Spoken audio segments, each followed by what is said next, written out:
Hi, minasan konnichiwa! Aqui é o Ricardo Cruz e hoje a gente vai responder alguns inscritos deste canal, algumas perguntas que vocês mandaram no último vídeo de perguntas e respostas. Muito assunto legal a partir de agora. E não esquece que do dia 9 ao dia 15 do mês que vem, de novembro, a gente tem mais uma Nihon Golden Week, o nosso evento que a gente faz poucas vezes ao ano para ensinar japonês para você, técnicas que você pode colocar em prática na hora, no mesmo dia que começar o evento, para aprender japonês através da cultura pop. O evento já é um sucesso e a nova edição é do dia 9 até o dia 15, só durante esse período. Não perde. Para você se inscrever, a gente tem o link aqui embaixo, é só você colocar o seu e-mail, tudo gratuito, a gente manda o convite para você, o link para você participar, um evento online e totalmente de graça, como eu já disse. Se você quiser mandar uma pergunta para a gente responder em futuros vídeos dessa série, é só você comentar aqui, tá? Só valem perguntas que a gente encontra nos comentários deste vídeo. Então, se você tem alguma dúvida de japonês, alguma coisa que você queira saber, pergunte aqui que a gente vai selecionar num futuro vídeo essas perguntas. Então, bora responder as perguntas dos inscritos.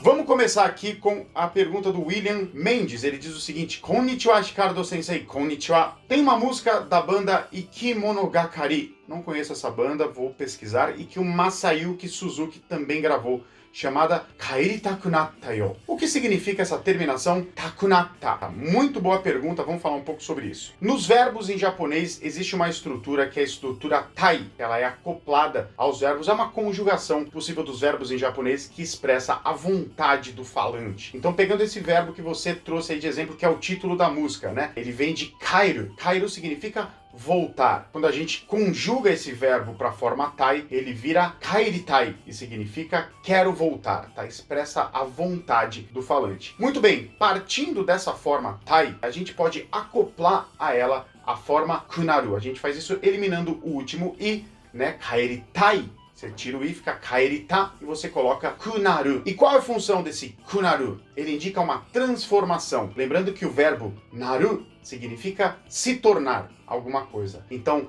kaeritaku naru significa que se tornou com vontade de voltar. Uma tradução literal para esse lado, tá? Se tornar, tornar-se com vontade de voltar. No japonês é muito comum a gente empilhar estruturas para formar uma ideia um pouco mais complexa. E a gente pode conjugar esse naru que aparece no final, né? Essa estrutura maior, esse verbo maior que já significa uma outra coisa, né? Significa tornar-se com vontade de voltar, ele é conjugável. E naru conjuga normalmente. Você pode jogar ele para o passado informal, que é o que o autor da música fez. Naru vira natta, né? Natta, ele está no passado. Então, se tornou com vontade de voltar. Tá? Ele passa essa ideia. Traduzindo de um jeito mais bonitinho para o português, fica passei a ter vontade de voltar, tá? Então tem a ideia da transformação, do naru, tem a ideia da vontade, né, do querer, e tem a ideia central do verbo, que é voltar. Então, passei a ter vontade de voltar, tá? Tem essa mudança envolvida.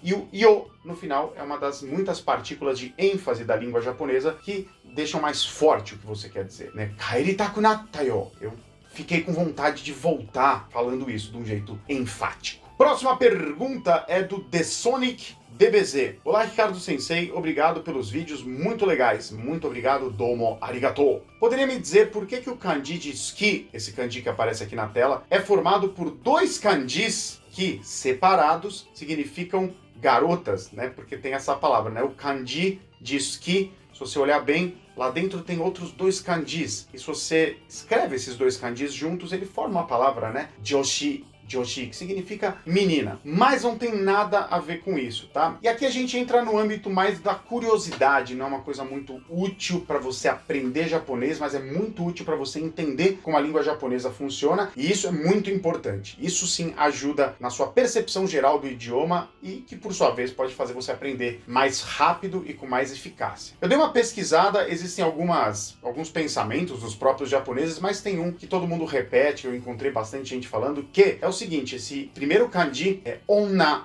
essa primeira estrutura, né? Essas estruturas, elas podem ser chamadas também de radicais. O que são radicais? São pequenos fragmentos que podem se unir para formar um kanji maior, né? Muitos dos radicais são individualmente já kanjis geralmente mais simples, que se conectam, assim como um robô de Super Sentai, formando várias outras combinações, vários outros kanjis, tá? Isso são radicais. Então, entrando aí no âmbito da curiosidade, esse primeiro kanji, onna, nessa ideia de formar os ki, ele não indica exatamente uma mulher, mas ele simboliza uma mãe. E o segundo radical, que também é um kanji, passa a ideia de filho. É o kanji que forma, inclusive, a palavra kodomo, né, que significa criança ou filho. Aqui a simbologia é de uma mãe abraçando o seu filho, uma cena carinhosa, uma cena simpática, que todo mundo gosta. Ela passa esse sentimento de algo gostável. Então, segundo algumas explicações que eu li, na origem, na concepção deste ideograma, lá longe, na China, não é nem no Japão, passa essa ideia, esse sentimento. E aí criou-se este kanji, né? Que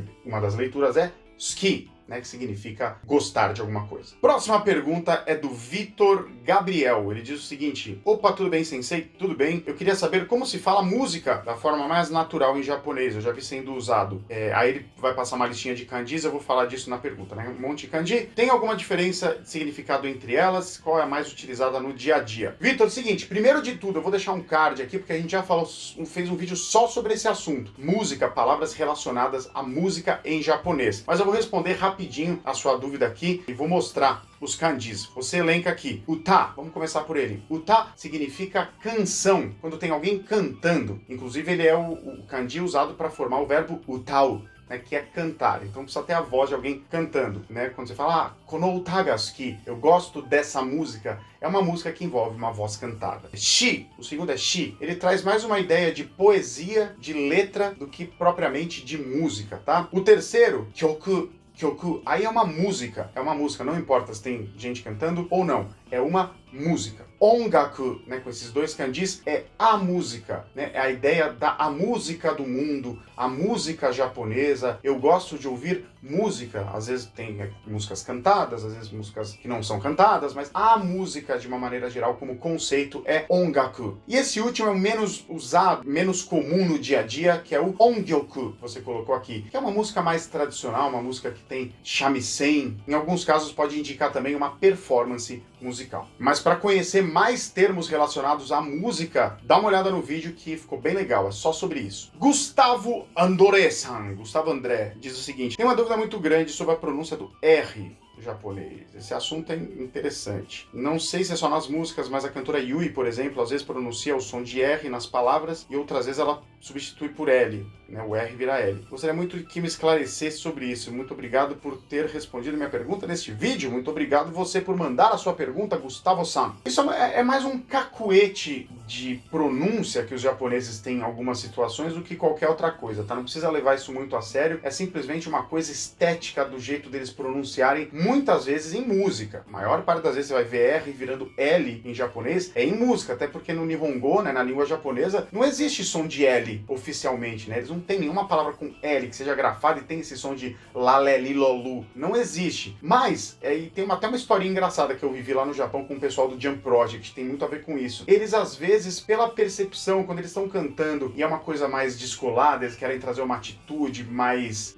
pro lado ocidentalizado da coisa, muitas vezes americanizando um pouco a atitude. Isso é muito japonês, eles fazem isso de um jeito especificamente japonês, não é que eles estão copiando alguém dos Estados Unidos, isso já é algo que acontece na cultura pop japonesa há muito tempo. Quando tem essa atitude, algumas vezes, depende muito do cantor, da cantora, o R acaba virando L. Quem canta muito substituindo R por L é o Hironobu Kageyama, né, do Jump Project. Ele tem uma música, depois dá uma olhada, que ele gravou, que é uma abertura de Gundam, que se chama Anime Janai, né, quer dizer, não é anime. Uma música muito legal. Quando você for escutar, muitas palavras com som de R, ele vai cantar com lá, com som de R, né? Dakala, etc. Tá? Não tem nada de errado. E os japoneses têm uma percepção diferente da gente em relação ao som de L e som de R, né? Muitos japoneses têm dificuldade para fazer a distinção. Uma vez o Japão gravando uma música, eu acho que eu já contei essa história aqui, mas vou contar de novo, gravando uma música chamada Herói, que é a versão de uma música composta pelo Hironobu Kageyama, música muito legal. Eu fiz uma letra em português e eles foram cantar. em português. E uma das cantoras da banda, a Masami Okui, tinha uma frase que ela tinha que cantar, que ela tinha que falar a palavra herói. E ela não conseguia, porque na cabeça dela, como ela estava cantando em outro idioma, naturalmente vinha essa atitude e a palavra se tornava Eloy.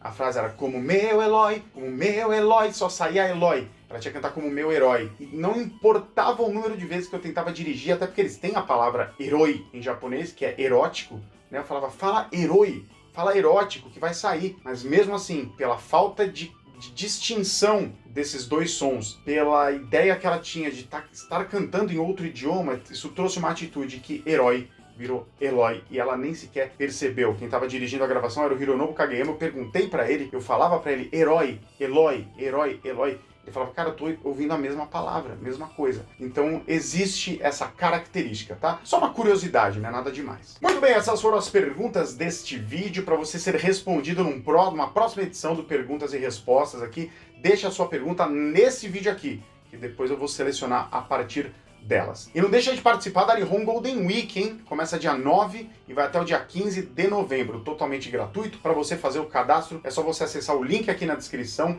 que você já tá dentro. A gente manda para você o link com todo o conteúdo assim que ele começar. É isso aí, vejo você no próximo vídeo. Já né?